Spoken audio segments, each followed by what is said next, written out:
네, 지난 한 주간 과학기술계 소식 중에서 이세돌 구단과 알파고 간의 바둑 대결 뉴스를 빼놓을 수가 없을 것 같죠. 네, 그렇죠. 그래서 오늘은 이번 바둑 대결을 계기로 본 인공지능의 미래에 대해서 알아보겠습니다. 한양대학교 과학기술정책학과 김상손 교수와 함께합니다. 어서 오십시오. 안녕하세요. 자, 이 시작 전부터 관심을 모았던 세기의 바둑 대결. 좀 아쉽지만 그래도 알파고가 4승을 하고 이세돌 구단이 1승이라도 챙겼어요. 어떻게 보셨습니까? 이 바둑 대결. 저도 뭐 바둑을 잘 두지 못하지만 좀 두는데요. 사실 이제 시작 전에는 5대0 내지는 4대1로 이길 것이다. 이런 말들이 많았지 않습니까? 네. 그런데 이제 예측하고 빗나가서 초반에 3판을 내리쳤잖아요. 그렇죠. 그러다 보니까 이제 4국부터는 이 개인 이세돌 구단이 아니라 마치 인류를 대표해서 뭐 한 판 이겼으면 좋겠다. 그렇죠. 그래서 저도 할 일 없이 그 바둑을 열심히 봤는데요. 다행히 이제 사국에서 그 신의 한수, 제 기억으로 아마 78수채인가 그런 것 같은데, 그때 신의 한수를 통해서 그걸 이기고, 또 5국에서는 이제 본인이 불리한 흑번을 자청해가지고 5국을 뒀죠. 그래서 이제 5국에서 마지막으로 근소한 차이로 져서 결국 이제 4대1로 패하긴 했지만, 이세돌 신드롬이 생길 정도로 정말 잘 싸웠다고 생각을 하고 있습니다. 근데 사실 승부를 떠나서 이번 대국을 통해서 사람들에게 많은 시사점을 준 것 같아요. 예. 물론 뭐 제일 수혜자는 구글이겠죠. 예. 구글인데 첫째로 볼 때는 이제 바둑에 대한 어떤 관심이 많이 들었다. 그래서 바둑을 둘 줄 아는 사람이든 모르는 사람이든 아무튼 거기에 몰입하게 되고, 뭐 바둑 서적이 동인하고 뭐 유머로 이제 중3 학부형들은 알파고가 어디 있는지 막 찾기도 하고. 실제로 캐나다에 그 알파고라는 고등학교가 있는데 그 대학 홈페이지가 그때 다운될 정도로 관심을 가졌다, 이런 말들이 있고요. 그래서 이 바둑에 대한 관심과 어떤 그 이해가 증진됐다고 보고, 과학기술적으로 봐서는 이번에 아마 과학기술에 대한 관심이 굉장히 늘지 않았느냐. 특히 네. 신기술. 그러니까 특히 이제 인공지능, AI라고 하는 기술에 대해서 각별한 관심을 갖고 다시 한번 생각해보는 그런 계기가 됐다고 생각이 됩니다. 그래서 뭐 갑자기 일자리가 없어지는 거 아닌지, 네. 어느 날 뭐 미래 로봇이 인간을 뭐 침범하는 게 아닌지, 이런 것들이 많이 이제 그런 이슈들에 대해서 생각해보는 계기가 됐고, 바둑이 끝난 뒤에도 계속 지금 그 쟁점들이 이어지는 거 보면은 굉장히 큰 의미가 있었다, 이렇게 보고 있습니다. 말씀하신 것처럼 이번 대국을 보면서 인공지능에 대한 관심이 굉장히 높아졌어요. 그렇죠. 그리고 이렇게 발전했을까 엄청 놀란 분들이 많은 것 같아요. 그래서 불안감까지 조성된 것 같은데, 지금 보시기에는 인공지능의 미래 앞으로 어떻게 더 발전해 나갈 거라고 보십니까? 그래서 이제 몇 주 전에 이제 여기 프로그램에서 사실은 이제 기술 영향 평가 제도를 제가 소개해드리고 유전자 가위를 소개해드린 적이 있어요. 근데 이제 이렇게 최근에 지금 말씀처럼 과학기술이 가속화되고 복합화됨에 따라서 새로운 기술이 자꾸 생겨요. 예컨대 뭐 3D 프린팅이라든가 뭐 드론이라든가 지금 말씀하신 인공지능이라든가 뭐 이 생체공학, 나노기술.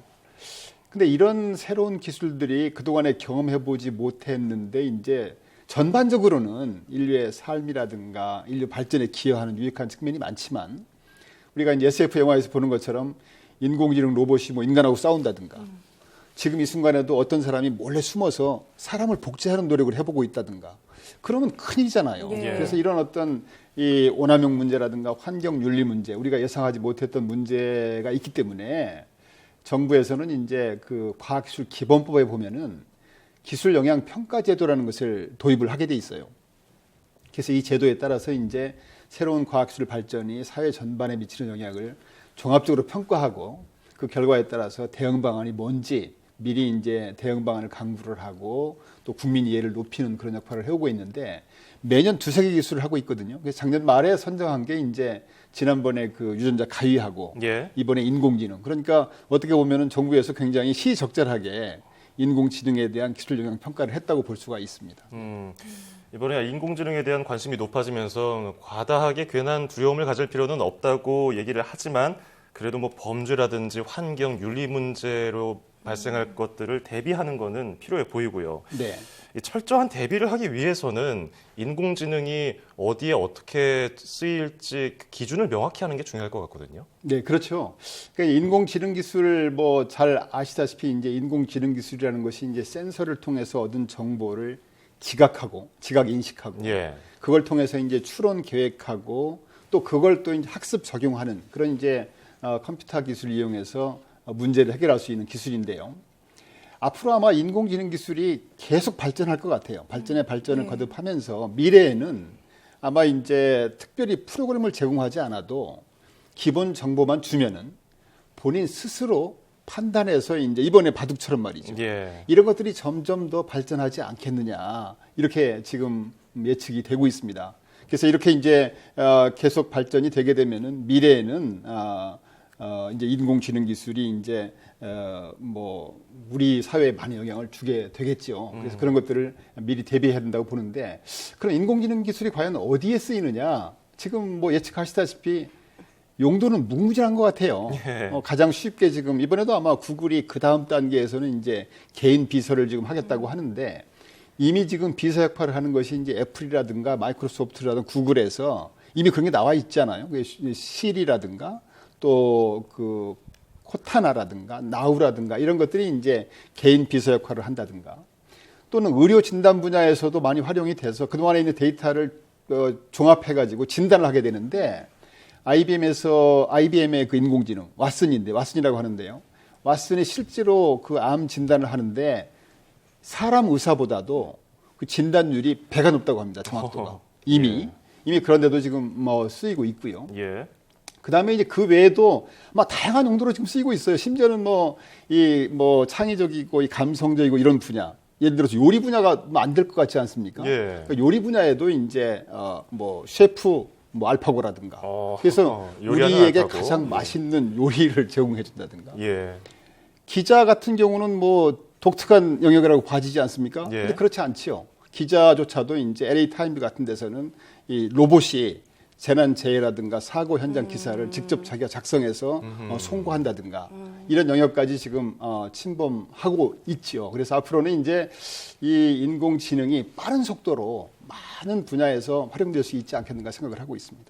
많은 분야에서 활용되면서 뭐 도움이 되는 거는 뭐 확실해 보이는데 그러면서 사람의 일자리를 빼앗아 가지 않을까 하는 걱정, 불안감이 굉장히 많은 것 같습니다. 어떻게 보십니까? 어떤 일자리가 생기고 지금 요새 어떤 이제 워낙 일자리 문제가 심각하니까 네. 사실 이제 인공지능 아까 영향평가에서도 크게 이제 세 가지를 보거든요.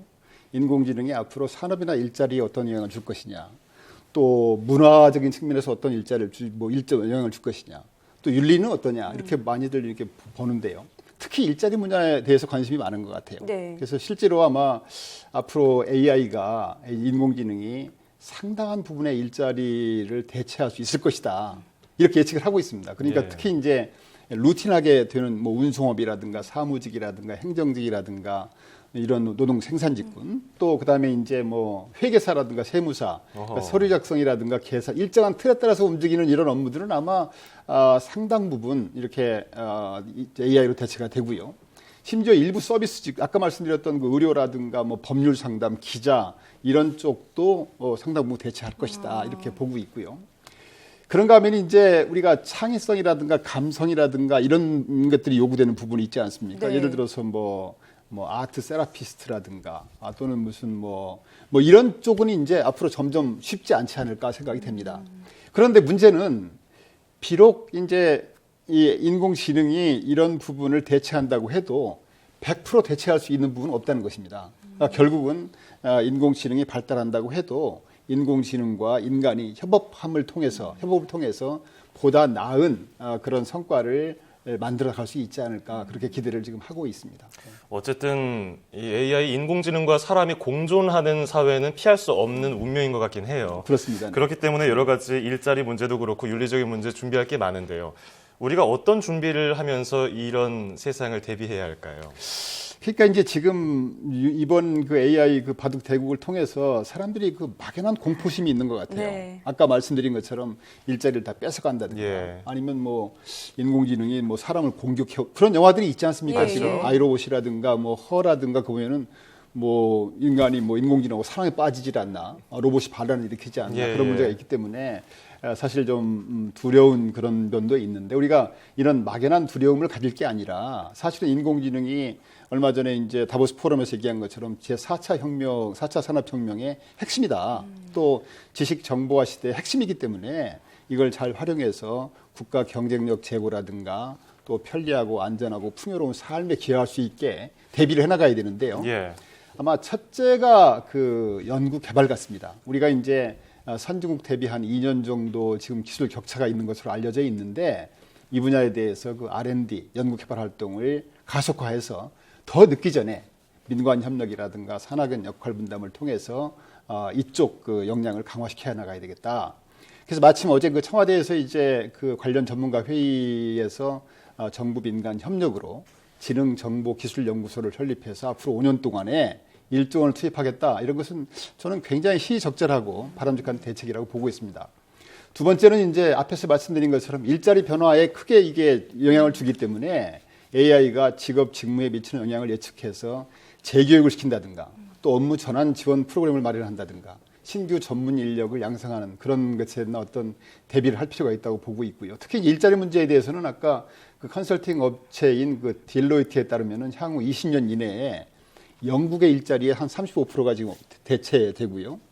또 옥스퍼드 대학교에서 연구한 거에 따르면 이제 앞으로 20년 안에 미국에 있는 720개 직업이 한 50%가 없어진다 이렇게 예측을 하고 있기 때문에 예. 어쩔 수 없이 저희가 그 대응을 해야 되겠다 생각이 되고 세 번째는 이제 제조업이요. 네. 예전에는 이제 인건비가 싼 데로 많이 갔지 않습니까? 예. 이제는 이제 진흥화됨에 따라서 다시 선진국으로 다시 돌아오는 문제가 생깁니다. 그래서 이제 과잉 생산 문제라든가 어떤 대규모 투자가 가능한 글로벌 기업이 이제 독식하는 승자 독식이라든가 또 AI 기술이 이제 불균형하게 이용하게 되면은 부의 집중 현상이라든가 또 AI 헬스케어라든가 교육을 일부 돈 많은 사람만 누리게 된다든가 네. 어떤 이런 그 디바이드 문제 이런 문제에 대해서도 저희가 대응을 해야 되고요. 마지막으로는 이제 이 AI가 오남용되거나 정보가 잘못 이용되거나 또 예를 들어서 뭐 무인 자동차가 사고가 났는데 책임이 어디 있느냐 사람인가 AI인가라든가 뭐 이런 문제에 대해서 사전에 예측해서 대응하는 문제 또 어제 대통령께서도 말씀하신 것처럼 규제 완화 문제 예. 이런 것들에 대해서 미리 사전에 선제적으로 대응을 해서 전반적인 세계적인 그 AI 흐름에 따라서 우리도 실기하지 않고 잘 대응해야 되겠다고 생각을 하고 있습니다. 네, 알겠습니다.